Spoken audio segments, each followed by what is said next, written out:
विद्या जी, क्या शरद पवार यानी कि एनसीपी बोलिए और कांग्रेस और शिवसेना की राय इस मामले में अलग अलग है? कि पवार साहब कह रहे हैं कि केंद्र से पूरा सहयोग मिल रहा है और टोपे साहब कह रहे हैं कि नहीं, केंद्र तो हमें टीके ही नहीं दे रहा, वैक्सीनेशन के लिए मुहैया नहीं करा रहा। जी देखिए, पवार साहब की यह शालीनता है कि वो पूछ रहे हैं केंद्र हमको सहकार्य करेगा। इसका मतलब ये नहीं कि हमारे में आपस में कुछ है। अभी मुझे लगता है कि कोरोना के मामले महाराष्ट्र में इतने बढ़ रहे हैं कि इसमें राजनीति नहीं होनी चाहिए, लेकिन केंद्र सरकार इसमें राजनीति करना चाहती है। अभी हमारे जो हेल्थ मिनिस्टर है राजेश टोपे जी, उन्होंने इतना ही बोला है कि हमें हर हफ्ते में 40 लाख डोज चाहिए लसीकरण के, और वो हमें मुहैया करे। अभी इसमें भी अगर केंद्र सरकार मुहैया नहीं करती तो पेशेंट्स को, अभी देखिए मैं आपको चाहिए, गोंदिया में है, कोल्हापुर में है, सांगली में है, कई महाराष्ट्र के ऐसे गांव है जहां पर आज लसीकरण केंद्र बंद करने पड़े क्योंकि हमारे पास इतना पूरा स्टॉक नहीं है। और ये मुहैया करना, देखिए ये सबसे दुर्भाग्य की बात है कि जिस महाराष्ट्र में जहां ये हमारी दोनों हाफकिन इंस्टीट्यूट है, सीरम इंस्टीट्यूट है, वो पुणे में है, हाफकिन इंस्टीट्यूट मुंबई में है। अगर हाफकिन इंस्टीट्यूट को हम केंद्र सरकार आदेश दे तो वो हमें लस मुहैया करा सकती है, वैक्सीन उपलब्ध कर सकती है। पुणे के सीरम इंस्टीट्यूट में हम मुंबई से 2 घंटे पे है, हम लोग वहां से ला सकते हैं। केंद्र सरकार हमें ये लसें उपलब्ध करना क्यों नहीं चाहती? क्योंकि महाराष्ट्र में सबसे अच्छा काम चल रहा है।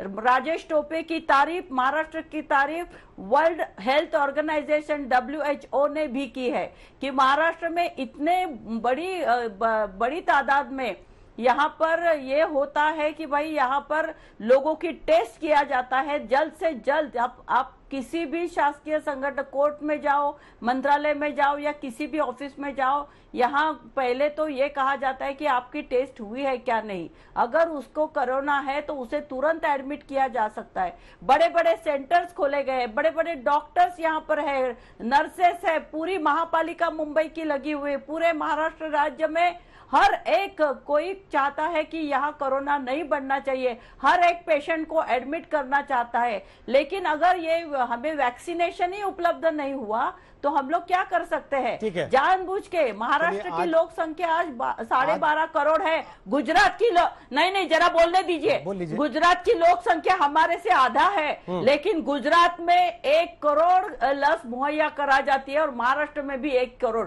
ऐसा भेदभाव क्यों किया जा रहा है? क्यों ये जानबूझ के दिखाया जा रहा है कि महाराष्ट्र में ठीक तरह से काम नहीं हो रहा है, जबकि महाराष्ट्र अव्वल दर्जे से अच्छा काम कर रहा है। लेकिन केंद्र सरकार की, मोदी सरकार, ये अभी प्रकाश जावड़ेकर की प्रेस कॉन्फ्रेंस हुई, प्रकाश जावड़ेकर ने क्या कहा? भ्रष्टाचार के बारे में बोलते रहे। जब एक पत्रकार ने उनको प्रश्न, उनके पूरे प्रेस कॉन्फ्रेंस मैं सुन रही थी, 20 मिनट के प्रेस कॉन्फ्रेंस में उन्होंने कहीं भी कोरोना का महाराष्ट्र का किधर उल्लेख नहीं किया। जब एक पत्रकार ने उनको प्रश्न पूछा कि भाई ये लसीकरण आप क्यों नहीं दे रहे, महाराष्ट्र को दीजिए, तब उनको याद आया कि महाराष्ट्र में कोरोना बहुत बढ़ रहा है और कोरोना को मदद करनी चाहिए। लेकिन मदद करने का तो रहने दीजिए, उन्होंने इतना भी नहीं कहा। उन्होंने कह दिया कि 5 लाख डोसेस आपने वेस्ट किया। झूठ बोल रहे प्रकाश अंबेडकर। ये झूठ तरह से ये कहना कि भाई मुंबई महाराष्ट्र में महाआघाड़ी के सरकार में आपस में लड़ना है, झगड़ना है, कुछ झगड़े नहीं है। महाराष्ट्र की महाविकास आघाड़ी की सरकार बहुत अच्छी तरह से काम कर रही है, कोरोना का बहुत अच्छा काम हो रहा है, लेकिन ये मोदी सरकार ये दिखाना चाहती है, जो अपनी बात रखना चाहते हैं। अजय आलोक, आप बिहार से आते हैं, वो कह रहे हैं कि गुजरात की आबादी के हिसाब से और महाराष्ट्र की आबादी के हिसाब से दोनों को 1-1 करोड़ वैक्सीनेशन देना यह बताता है कि बीजेपी अपनी सत्ता वाले राज्यों पर ज्यादा ध्यान देती है। तो इस हिसाब से तो बिहार को भी मिल गए होंगे 1.25 करोड़। क्या केवल बीजेपी शासित राज्यों में ही सरकार का ध्यान है? गैर बीजेपी शासित राज्यों को कोरोना के खिलाफ मदद नहीं कर रही केंद्र सरकार? रोहित जी, सबसे पहले आपके माध्यम से और आपके चैनल के माध्यम से मैं दर्शकों को यह बता दूं कि बिहार की आबादी महाराष्ट्र से अधिक है, लगभग 13 करोड़ की आबादी है, और उसी अनुपात में हमें भी वैक्सीन मिले हैं। दूसरी बात, जिस तरह भारतीय जनता पार्टी और एनडीए में सरकार है केंद्र की, तो मैं ये बता देना चाहता हूं, चाहे वो एनसीपी हो, चाहे कांग्रेस हो, चाहे शिवसेना हो, इन तीनों से कहीं दुगने से ज्यादा मत बीजेपी को अकेले में मिले हैं। अगर इंडिविजुअल पार्टी की बात कर लें तो भारतीय जनता पार्टी अगर महाराष्ट्र की चिंता नहीं करेगी, जहां वो अकेले सरकार बनाने की स्थिति में है, तो इससे बड़ी मूर्खतापूर्ण सोच कोई नहीं हो सकती है। तीसरी बात और सबसे इंपॉर्टेंट बात, जब वैक्सीनेशन शुरू हुआ था तो मैंने आपके चैनल पे डिबेट किया था, आपको याद होगा, कांग्रेस के मंत्री थे, स्वास्थ्य मंत्री छत्तीसगढ़ के, इन्होंने वैक्सीनेशन के बारे में बड़ी अच्छी बातें कही थी, कोवैक्सीन के बारे में। ये लोगों को हम नहीं दिलवा सकते, हम लोगों को नहीं बोलेंगे, जिसको लेना है बॉन्ड साइन करके अपने रिस्क पे ले लें, ऐसी सोच थी इनकी। अंतिम बात, प्रकाश जावड़ेकर जी ने 5 लाख बोला कि उनको एग्जैक्ट आंकड़े उपलब्ध नहीं थे। 1,17,00,000 वैक्सीन महाराष्ट्र को उपलब्ध करवाए गए थे doses. Times of India, Hindustan times में बड़े बड़े फ्रंट पेजों पे छपा था कि 11% महाराष्ट्र, 8% आंध्र प्रदेश। जोड़ लीजिए 1,17,00,000 का 11% वेस्टेज कितना होता है।